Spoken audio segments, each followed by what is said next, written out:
आइए दोस्तों देखते हैं आधुनिक काल से संबंधित प्रश्न। 19वीं शताब्दी से अब तक लिखे गए हिंदी साहित्य को अधिकांश विद्वानों द्वारा क्या विधान दिया गया? सही उत्तर है आधुनिक काल।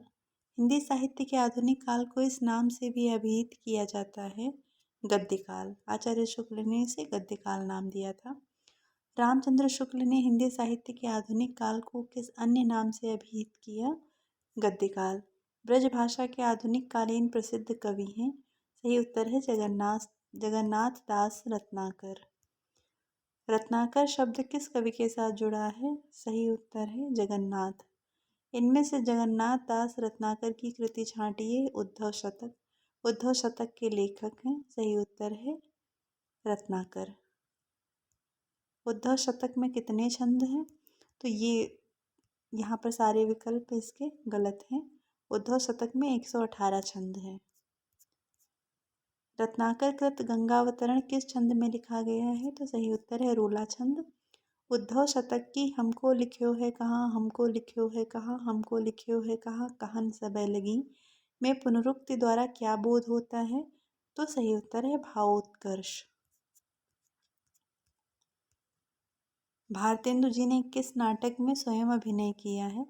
जानकी मंगल नाटक में इन्होंने अभिनय किया था। काशी में नेशनल थिएटर की स्थापना के प्रेरक रहे हैं भारतेंदु हरिश्चंद्र। भारतेंदु कालीन किस उपन्यास में आधुनिकता की शुरुआत मानी जाती है?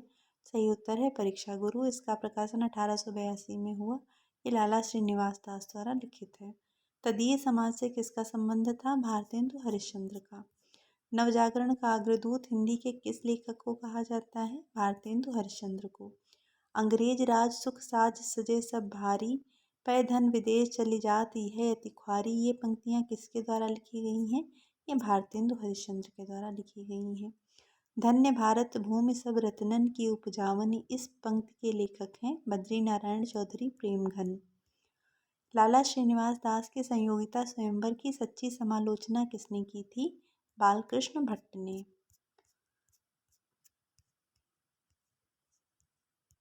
मेघदूत काव्य का खड़ी बोली में अनुवाद किया है राजा लक्ष्मण सिंह ने।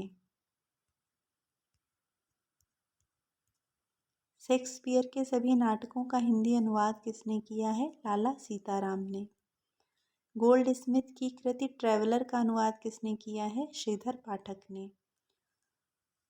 भारतेंदु का खड़ी बोली में रचित कविताओं का संग्रह किस नाम से प्रसिद्ध है? फूलों का गुच्छा नाम से।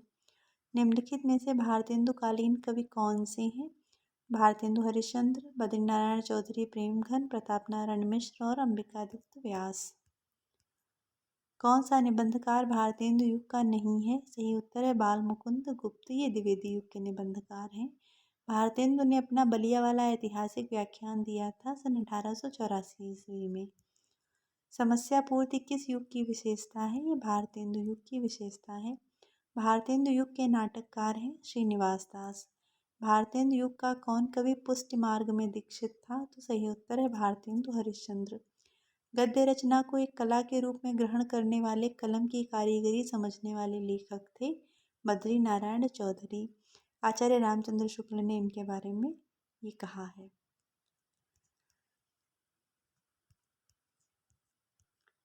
नीचे दो वक्तव्य दिए हैं, इनमें से एक कथन और दूसरा कारण है।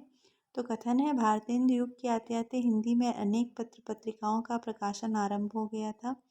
कारण है भारतेंदु युग के सभी लेखक पत्रकार थे। उपर्युक्त वक्तव्यों के आधार पर नीचे दिए गए विकल्पों में से उत्तर चुनिए। तो इसका सही विकल्प है ए और आर दोनों सही तथा एक ही सही व्याख्या आर है। मतलब कथन और कारण दोनों सही हैं और वो सही व्याख्या कर रहा है। अब द्विवेदी युग पर आधारित प्रश्न देखिए। द्विवेदी युग का नामकरण किसके नाम पर हुआ है? तो ये आचार्य महावीर प्रसाद द्विवेदी के नाम पर हुआ है। द्विवेदी युग नामकरण किसके नाम के आधार पर किया गया है? आचार्य महावीर प्रसाद द्विवेदी। आधुनिक हिंदी साहित्य के द्विवेदी युग का नामकरण किस रचनाकार के नाम के आधार पर किया गया? वही उत्तर है इसका महावीर प्रसाद द्विवेदी। द्विवेदी युग का एक और नाम है जागरण सुधार काल। द्विवेदी युग का वो साहित्यकार जिन्हें कविता कामिनी कांत, भारतेंदु, प्रज्ञेंदु, साहित्य सुधाकर उपाधियों से विभूषित किया गया था, वो थे नाथूराम शर्मा शंकर। ज्ञान राशि के संचित कोश का ही नाम साहित्य है। ये उक्ति किस साहित्यकार की है? तो ये महावीर प्रसाद द्विवेदी की है।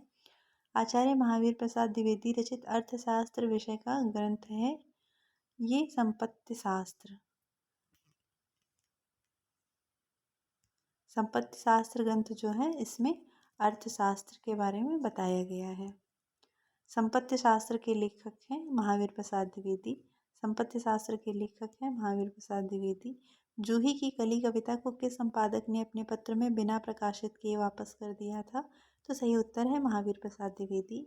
निराला की कविता जूही की कली को किस संपादक ने वापस कर दिया था? सही उत्तर है महावीर प्रसाद द्विवेदी।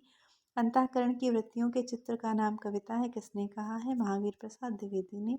इनमें से कौन द्विवेदी युग का कवि नहीं है? तो सही उत्तर है सोहनलाल द्विवेदी।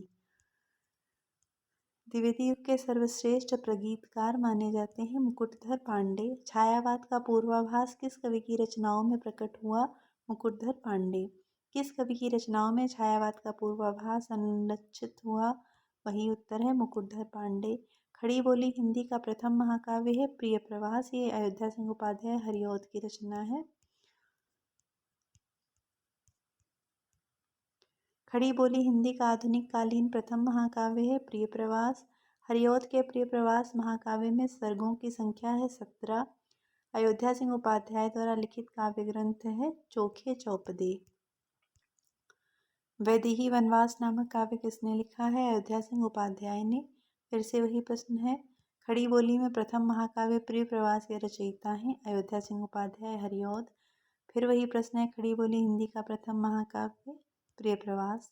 निम्नलिखित में से कौन सी रचना अयोध्या सिंह उपाध्याय हरिऔध की नहीं है? तो इसमें सही ऑप्शन है विचित्र विवाह, ये इनकी नहीं है, ये रामचरित उपाध्याय की है। बाकी चोखे चौपदे, वैदेही वनवास और चुभते चौपदे ये तीनों अयोध्या सिंह उपाध्याय की हैं। दिवस का अवसान समीप था, गगन था कुछ लोहित हो चला, तरुशिखा पर थी अब राजती, कमलिनी कुलवल्लभ की प्रभा। काव्य पंक्तियों का संबंध है प्रिय प्रवास से। द्विवेदी युग की कविता है, ये उपदेशात्मक और इतिवृत्तात्मक थी। इतिवृत्तात्मकता किस काव्य युग की विशेषता है? द्विवेदी युग की। द्विवेदी युगीन साहित्य में किस प्रवृत्ति की प्रमुखता नहीं है? काव्यात्मकता की। भारत भारती का प्रकाशन किस वर्ष में हुआ? ये 1912 में प्रकाशित हुई थी। भारत भारती में किस भावना की रूपरेखा प्रस्तुत है? तो ये राष्ट्रीय भावना पर आधारित है। राजपूतियान की कथा है रंग में भंग। चिरगांव किस कवि का जन्म स्थान है? ये मैथिली शरण गुप्त का जन्म स्थान है। किसान के रचनाकार हैं मैथिली शरण गुप्त। रंग में भंग नामक काव्य कृति के रचयिता हैं मैथिली शरण गुप्त। निम्नलिखित में से एक मैथिली शरण गुप्त की काव्य रचना नहीं है, तो इसमें कृषक क्रंदन उनकी रचना नहीं है। मैथिली शरण गुप्त द्वारा रचित जयद्रथ वध क्या है? ये खंड काव्य है। साकेत महाकाव्य का सर्वाधिक मार्मिक सर्ग है नवम सर्ग। इसमें उर्मिला की विरह वेदना का वर्णन किया है। साकेत की कथा का मुख्य संबंध किसके चरित्र विकास से जुड़ा है? तो ये लक्ष्मण और उर्मिला के चरित्र विकास से जुड़ा है। मैथिली शरण गुप्त ने इतिहास के उपेक्षित नारी पात्र को निम्न पुस्तक में प्रतिष्ठित किया। सही उत्तर है साकेत। द्विवेदी युग के संपूर्णता प्रतिनिधि कवि हैं मैथिली शरण गुप्त। अब छायावाद पर आधारित प्रश्न देखिए। छायावाद शब्द का सर्वप्रथम प्रयोग किस आलोचक ने किया? तो मुकुटधर पांडे ने छायावाद शब्द का पहला प्रयोग किया। छायावाद शब्द का पहला प्रयोग मुकुटधर पांडे ने किया। छायावादी युग का प्रवर्तक किसे कहा जाता है? तो जयशंकर प्रसाद को छायावादी युग का प्रवर्तक कहा जाता है।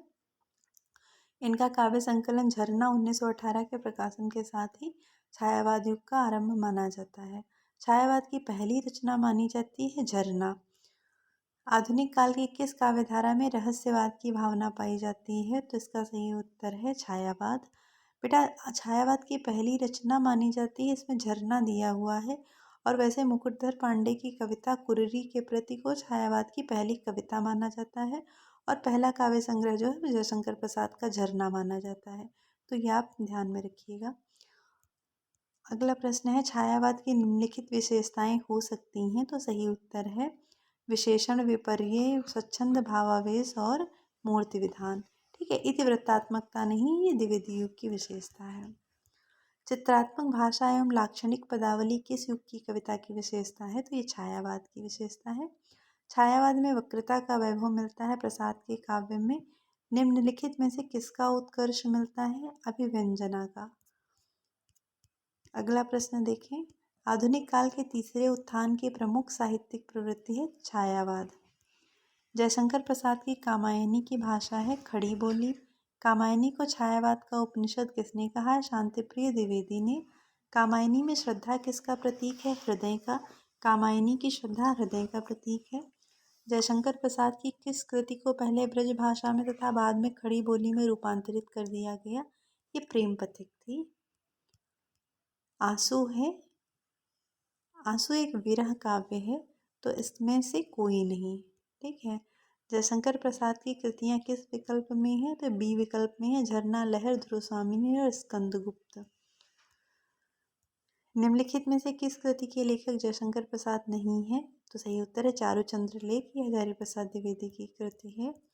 निम्न में से कौन सी कृति जयशंकर प्रसाद की नहीं है? तो दीपशिखा, ये महादेवी वर्मा की है। निम्न में से कौन सी रचना महादेवी वर्मा की नहीं है? तो आंगन के पार द्वार इनकी नहीं, यह गेय की रचना है। निहार की रचना किसने की है? ये महादेवी वर्मा का काव्य संग्रह है।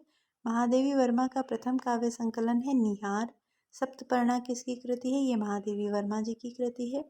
कौन सा कवि छायावादी नहीं है? तो जायसी छायावादी नहीं है, सूफी काव्य धारा के कवि हैं। छायावाद के प्रमुख कवियों में किसके गीतों में मधुर वेदना की मर्माभिव्यक्ति अधिक है? तो महादेवी वर्मा। केवल सूक्ष्मगत सौंदर्य सत्ता का राग कहकर छायावाद का किसने विरोध किया था? महादेवी वर्मा ने। मैं नीर भरी दुख की बदली, ये कथन किसका है? महादेवी वर्मा की कविता है ये। हिंदी काव्य की आधुनिक मीरा किसे कहा जाता है? महादेवी वर्मा को। तेरा वैभव देखूं या जीवन का क्रंदन देखूं, यह पंक्ति है महादेवी वर्मा की। निराला की कविता राम की शक्ति पूजा पर किस रचना का सर्वाधिक प्रभाव है? तो एक कृत्तिवास रामायण जो बंगला भाषा में लिखी गई है, इसका सर्वाधिक प्रभाव है। निराला की कविता राम की शक्ति पूजा पर किस रचना का सर्वाधिक प्रभाव है? तो यही कृत्तिवास रामायण। कला और बूढ़ा चांद के लेखक हैं सुमित्रानंदन पंत। चिदंबरा के रचनाकार हैं, ये भी पंत की है। पंत जी की ग्राम्य कृति का संबंध है ग्रामीण परिवेश से। लोकायतन के रचयिता हैं सुमित्रानंदन पंत। पंत की पहली रचना है गिरिजे का घंटा। सुमित्रानंदन पंत की सुप्रसिद्ध कविता परिवर्तन उनके किस काव्य संकलन में सर्वप्रथम प्रकाशित हुई थी? तो पल्लव में प्रकाशित हुई। अरविंद दर्शन से प्रभावित हिंदी के कवि हैं सुमित्रानंदन पंत। इनमें से कौन सा कवि अपने रचना काल के अंतिम दौर में प्रगतिवाद के भौतिक दर्शन के साथ साथ अरविंद दर्शन से प्रभावित हुआ? तो सही उत्तर है पंत। अपने काव्य जीवन के उत्तर में अरविंद दर्शन से प्रभावित कवि हैं पंत। सुमित्रानंदन पंत अरविंद दर्शन से बहुत ही प्रभावित थे। निम्नलिखित में से कौन सा कथन असत्य है? पंत भारतेंदु युग के कवि हैं, ये असत्य है, ये छायावाद युग के कवि थे। किस छायावादी कवि को प्रकृति का सुकुमार कवि कहा गया है? तो सही उत्तर है सुमित्रानंदन पंत। निम्नलिखित में से कौन सी रचना महाकाव्य नहीं है? तो पल्लव महाकाव्य नहीं है। हिंदी साहित्य में महाप्राण किस कवि के लिए प्रयुक्त होता है? तो ये निराला के लिए प्रयुक्त होता है। पंचवटी प्रसंग काव्य के रचयिता है निराला। अनामिका काव्य किसका है? निराला का। परिमल किसकी रचना है? निराला की। गीतिका के रचनाकार है निराला। निराला का जन्म कहाँ हुआ था? बंगाल। बंगाल के महिषादल में इनका जन्म हुआ था। साहित्य क्षेत्र में सर्वाधिक विरोध किसका हुआ? निराला का। निम्न पंक्तियां किस प्रसिद्ध लंबी कविता से उद्धृत हैं? प्रतिपल परिवर्तित व्यूह भेद कौशल समूह, राक्षस विरुद्ध प्रत्यूह क्रुद्ध कपि विषमहूह। ये राम की शक्ति पूजा से उद्धृत है। निराला की निम्नलिखित कविताओं में कौन लंबी कविता नहीं है? तो भिक्षुक लंबी कविता नहीं है। निराला की बादल राग कविता का संबंध है प्रकृति के सौंदर्य से। बादल राग के रचयिता हैं निराला। धिक जीवन जो पाता ही आया है विरोध पंक्ति में किसके जीवन शक्ति की अभिव्यक्ति मिलती है? निराला के। मुक्त छंद के प्रणेता हैं निराला। निराला की जूही कली उदाहरण है मुक्त छंद का। रबड़ छंद या केचुआ छंद किस कवि की कविताओं को लक्ष्य कर कहा गया? निराला की। निराला की अंतिम कविता है पत्रोत्कंठित जीवन का विष बुझा हुआ है। प्रिय स्वतंत्र रव अमृत मंत्र नव पंक्ति वाली कविता का संबंध है सूर्यकांत त्रिपाठी निराला से। ये वीणावादिनी वर्ती कविता है। निम्नलिखित में निराला की व्यंग्य परक कविता कौन सी है? तो सही उत्तर है कुकुरमुत्ता। छायावाद को स्थूल के प्रति सूक्ष्म का विद्रोह किसने कहा है? तो सही उत्तर है डॉक्टर नगेंद्र। छायावाद स्थूल के प्रति सूक्ष्म का विद्रोह है, डॉक्टर नगेंद्र ने कहा। फिर से वही प्रश्न रिपीट है। इनमें से कौन उत्तर छायावादी कवि नहीं है? रामकुमार वर्मा। प्रगतिवाद से संबंधित प्रश्न देखिए। हिंदी साहित्य में मार्क्सवादी चेतना की अभिव्यक्ति जिस काव्य धारा में देखने को मिलती है उस धारा को कहा जाता है प्रगतिवाद। प्रगतिवादी काव्य सृष्टि है वर्ग चेतना प्रधान। द्वंद्वात्मक भौतिक विकासवाद किस काव्य धारा का आधार है? तो प्रगतिवाद। प्रगतिवाद का आधार है द्वंद्वात्मक भौतिकवाद। प्रगतिशील लेखक संघ किस स्तर की संस्था है? तो ये अंतर्राष्ट्रीय संस्था है। प्रगतिशील लेखक संघ के प्रथम अधिवेशन की अध्यक्षता किसने की थी? प्रेमचंद ने। लखनऊ में आयोजित प्रगतिशील लेखक संघ के प्रथम अधिवेशन की अध्यक्षता की थी वही मुंशी प्रेमचंद। प्रगतिशील लेखक संघ की स्थापना कब की गई? 1936 में। लखनऊ में आयोजित 1936 के प्रगतिशील लेखक संघ के ऐतिहासिक आयोजन के अध्यक्ष थे प्रेमचंद। प्रगतिशील लेखक संघ की स्थापना लंदन में किसके प्रयत्न से हुई थी? मुल्कराज आनंद और सज्जाद जहीर। प्रगतिवाद के जन्म में किसका योगदान है? तो ये सारे ऑप्शन सही हैं। छायावादी, रोमानियत और पलायनवादी प्रवृत्ति, प्रगतिशील लेखक संघ की स्थापना और मार्क्सवादी प्रभाव। प्रगतिवाद के अंतर्गत कौन सा विचार अमान्य है? रूपवाद। निम्नलिखित प्रवृत्तियों में से एक प्रगतिवाद की प्रवृत्ति नहीं है, तो सही उत्तर है धर्म, ईश्वर तथा व्यक्तिवाद में आस्था। वैद्यनाथ मिश्र किसका वास्तविक नाम था? नागार्जुन का। नागार्जुन किस वर्ग के कवि हैं? प्रगतिवादी। नागार्जुन किस काव्यधारा के कवि हैं? प्रगतिवाद। कबीर के उपरांत हर विध्वंसकारी और जन विरोधी शक्ति को सर्वाधिक खुली चुनौती देने वाले साहित्यकार हैं नागार्जुन। प्रगतिवाद के संदर्भ में इनमें से एक कथन सही नहीं है, वो क्या है? प्रगतिवाद जनजीवन के साथ प्रकृति और कल्पना लोक में सौंदर्य खोजता है, ये सही नहीं है। प्रगतिवादी समीक्षक हैं रामविलास शर्मा। प्रगतिवादी कवि हैं इनमें से केदारनाथ अग्रवाल। फूल नहीं रंग बोलते हैं के रचनाकार हैं केदारनाथ अग्रवाल। जमुन जल तुम काव्य के रचनाकार हैं केदारनाथ अग्रवाल। इनमें से कौन सी रचना केदारनाथ अग्रवाल की नहीं है? तो सही उत्तर है ए और डी, युग की गंगा और नींद के बादल।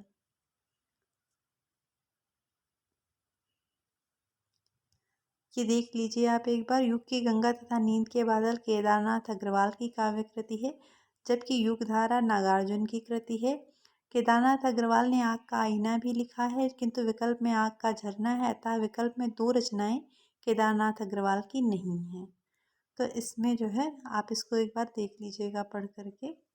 अबे सुनबे गुलाब भूल मत गर पाई खुशबू रंगो आप काव्य पंक्तियों का संबंध है प्रगतिवादी कविता से।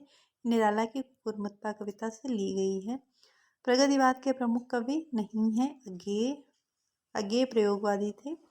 निम्नलिखित में से किस लंबी कविता के रचयिता मुक्तिबोध हैं? अंधेरे में। चांद का मुंह टेढ़ा के रचयिता हैं मुक्तिबोध। भूल गलती किस कवि की रचना है? मुक्तिबोध की।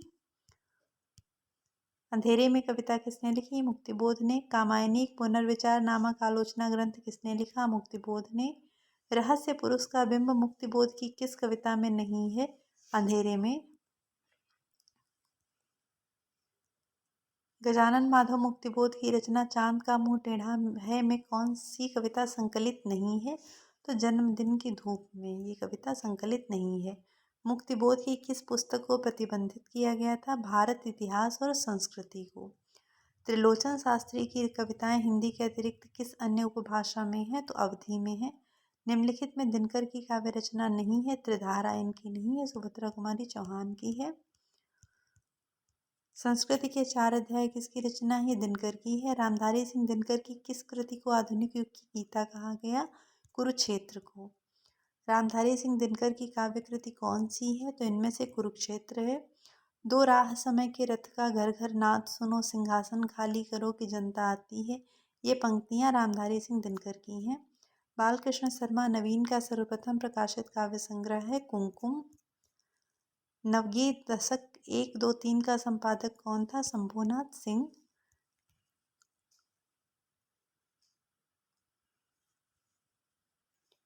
अब आइए प्रयोगवाद से देखते हैं।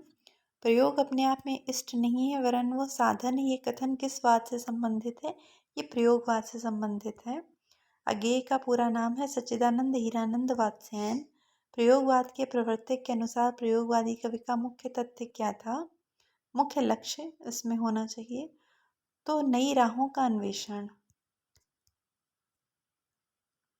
अस्तित्ववाद ने प्रयोगवाद को सर्वाधिक प्रभावित किया। निम्नलिखित में से एक कथन असत्य है, तो असत्य कथन है नई कविता प्रयोगवाद का विकसित रूप नहीं है। यह असत्य है क्योंकि नई कविता जो है वो प्रयोगवाद का ही विकसित रूप है। प्रयोगवादी कवियों की रचनाएं किस सप्तक में संग्रहित हैं? तो सही उत्तर है तार सप्तक। अज्ञेय कौन से वाद के कवि हैं? अज्ञेय प्रयोगवाद के कवि हैं। तार सप्तक में संकलित कवियों को राहों के अन्वेषी किसने कहा था? अज्ञेय ने। प्रयोगवाद की जन्मदात्री पत्रिका है तार सप्तक। निम्नलिखित में से कौन तार सप्तक का कवि नहीं है? शमशेर बहादुर सिंह। इनमें से कौन तार सप्तक में शामिल नहीं है? तो सही उत्तर है शमशेर बहादुर सिंह। निम्नलिखित में से तार सप्तक में कौन कवि शामिल नहीं था? सही उत्तर है रामधारी सिंह दिनकर। भवानी प्रसाद मिश्र की कविताएं किस सप्तक में है? तो सही उत्तर है दूसरा सप्तक। निम्नलिखित में से कौन से कवि दूसरे सप्तक में शामिल नहीं था? तो सही उत्तर है मुक्तिबोध। इनमें से दूसरा सप्तक में संकलित कवि हैं रघुवीर सहाय। सन 1951 में प्रकाशित दूसरा सप्तक में कौन सी कवित्री शामिल थी? तो सही उत्तर है इसका शकुंतला माथुर। केदारनाथ सिंह किस सप्तक में संकलित हैं? तो तीसरे सप्तक में।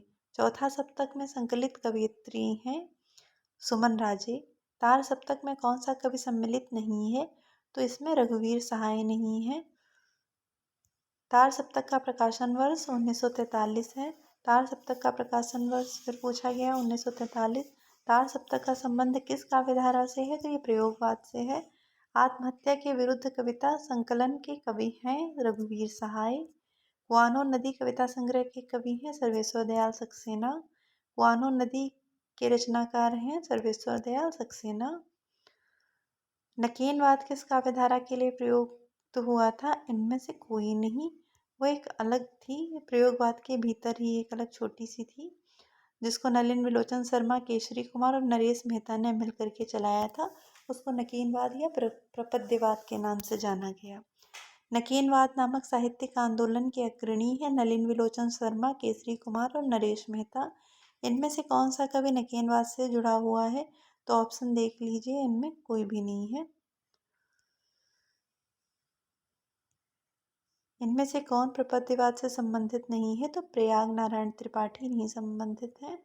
घोर अहमनिष्ठ व्यक्तिवाद किस काव्यधारा की प्रवृत्ति है? प्रयोगवाद की। अब नई कविता से प्रश्न देखिए।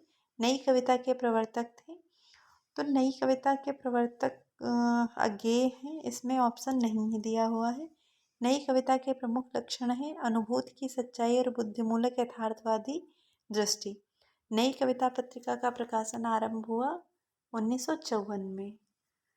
अज्ञेय ने प्रतीक का प्रकाशन आरंभ किया 1947 में और 1954 में नई कविता पत्रिका का प्रकाशन इलाहाबाद से हुआ।